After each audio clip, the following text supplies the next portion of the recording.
Affolé. Tu te souviens que je voulais éviter une traduction anglaise? Je m'y tiens à cette décision.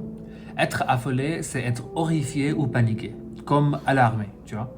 T'es affolé quand tu vois un serpent. C'est un mélange de peur et de surprise. Après, c'est pas très rigide, hein. On peut s'en servir dans les contextes moins extrêmes aussi. C'est pas sorcier, bordel. Le français, c'est facile pour les anglophones. Entry number 85, written by me 3 years ago and edited by my friend Mathilde. She's edited every one of it. I've always maintained that it's not difficult to learn French, but that's probably coming from someone who's already done it. Anything that you've already done always seems simple, but it's when the mountain is ahead of you that it seems difficult. So today I'm trying to put away the curse of knowledge and put myself in the feet of myself, maybe 5 years or 6 years back when I didn't speak any French, and how I struggled with French back then. Why is French so difficult to start with? I'll give you 3 reasons. Reason number 1 is you can't follow, aka les lettres muettes. When it comes to wanting to speak like a local, the most obvious thing that you would do is to listen to what a local says and try to imitate him when you want to say something similar. And this makes it difficult not just for you, but even an advanced speaker like me. Some of the times I really don't know what they're saying because I've not heard this word before. And unlike English or Hindi or German, but in French it just becomes a blob. Now, I remember reading this in a blogspot where if a word finishes with F, L, R, C or a vowel, then you pronounce the letter or the vowel, you pronounce it until the end. But if it doesn't have any of these, then you don't pronounce it. But then there are exceptions to this as well, because there is exception to every language. And sometimes you don't pronounce the letters in the middle of a French word. So this makes it really difficult for someone who's listening to understand what's happening when half the things are just not pronounced. And then of course there's the classic problem of contractions and stuff which exist in other languages as well. But then a French sentence becomes really small because first of all they had these silent letters, les lettres muettes, and then they have contractions like every other language. Par exemple, je suis, ça va se transformer en je suis à l'oral. Je suis allé au cinéma hier soir. Second reason is you have to think ahead in time, aka there are way too many grammar rules in French. Now, I've never been a fan of grammar myself. I don't like to start with the grammar to learn a language. I like to learn a couple of phrases and then use grammar to point out the exceptions, the rules. In German, they do this thing where they put the verb at the end of a sentence. I have to make ice cream. I have ice cream mache. In the end, you put the mach. Yeah, you get a hang of it in German. But in French, they do this thing where every part of the sentence, an adjective, preposition, and all that amazing grammar words, every part of a sentence has to agree with the subject or the noun in question. For example, his houses are beautiful. In French, elle est belle sa maison. Elles sont belles ces maisons. But if you just visited someone's house and you're telling your friend, you don't go sa maison est belle. You go elle est belle sa maison. That's what you say on a day-to-day basis. And why do I start with an L when there's no woman involved? It points out that the house belongs to someone. But just like in Hindi, what you possess, it's the gender of the object that's in the sentence and not the gender of the possessor. There's more agreements and more rules in the French equivalent, but lesser information. We lose the fact that it's a guy that we're talking about. It's not just this, it's really a French trend. If you see even the past participle, if you want to say that I got home last night at 7 p.m. and I had a sandwich, in English you just need to know the past participles and you need to know how they are constructed. There's a specific formula.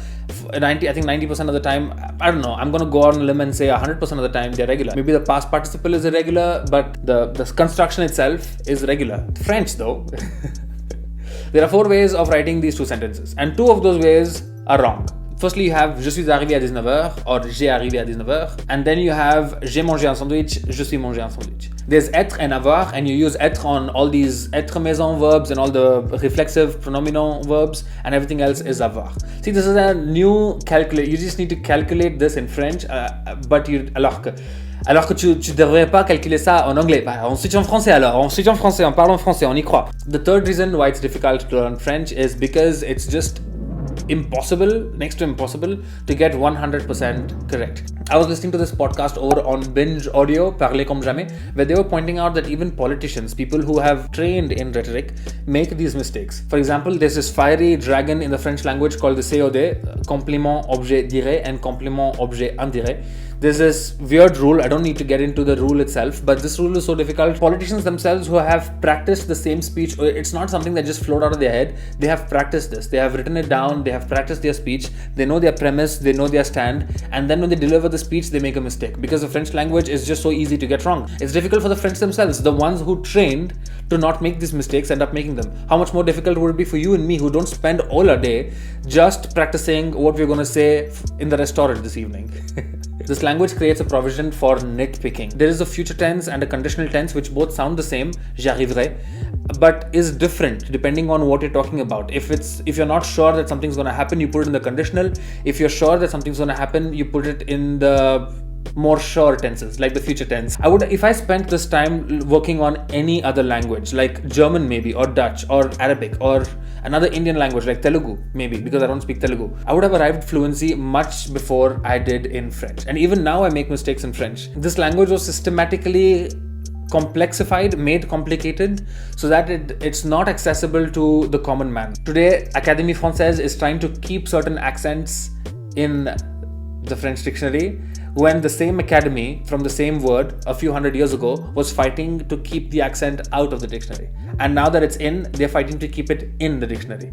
So it's such an evolutive language, like any other language really, but here there is this sense of rigidity, this sense of right and wrong, this sense of if you did it wrong, then you did it wrong. And it's also one of the requisites when you are asking for a French work permit, that you speak French. But the question is, how good do you need to speak French?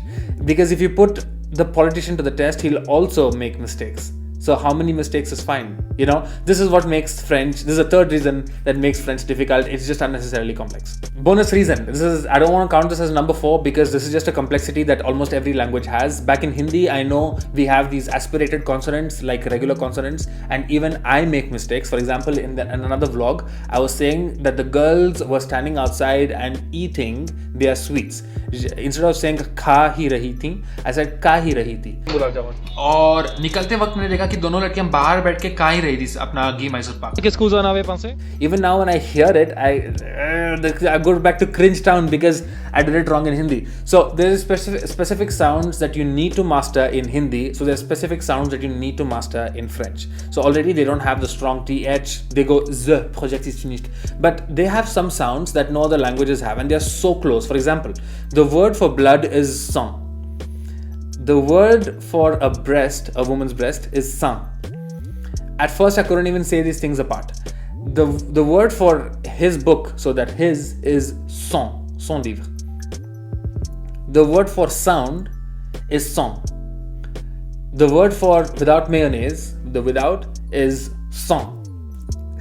They all sound the same. Au-dessus, au-dessous, they're so similar in my ears, but for a local, they are so distinct. That's just a bonus reason why it's difficult, because there's a specific pronunciations that you need to nail. It's difficult to nail them, but you need to nail them.